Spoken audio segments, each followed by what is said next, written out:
করতে পারবে যদি তোমরা রাত্রিবেলা শুয়ে আজকে সারাদিনে যা শুনলে, যা দেখলে, সেটা নিয়ে যদি 10 মিনিট কি 5 মিনিট যদি একান্তে ভাবো, তাহলে দেখবে তোমার ওই যে ইনার কলিং, ভিতরের যে আওয়াজ, সেটা কিন্তু শুনতে পেয়ে যাবে। সবাই শুনে ফেলবে সেটা আশা করছি না, কিন্তু কেউ কেউ শুনবে, এটা আমাদের আশা।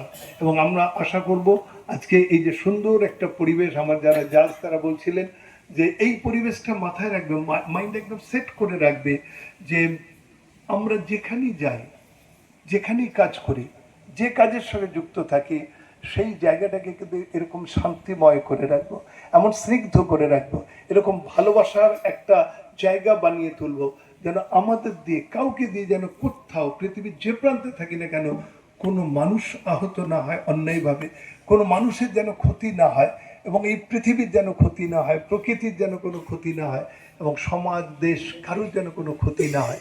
এটা ভেবে নেবে আমরা পৃথিবীতে এসেছি দেওয়ার জন্যে, শুধু নেওয়ার জন্যে নয়।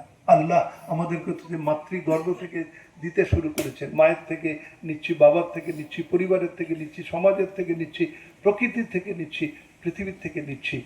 যত উপরে উঠবে তত দিতে দিতে যাবে।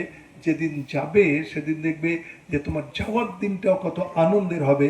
তুমি যখন বুঝতে পারবে যে তুমি বিদায় নিচ্ছ, তখনও তোমার মনে একটা আলাদা ফুর্তি, একটা আলাদা আনন্দ থাকবে। এই জন্যে যে আমরা সবাই জানি আমরা জন্মেছি, আমরা মরবো, এটা নতুন কিছু না।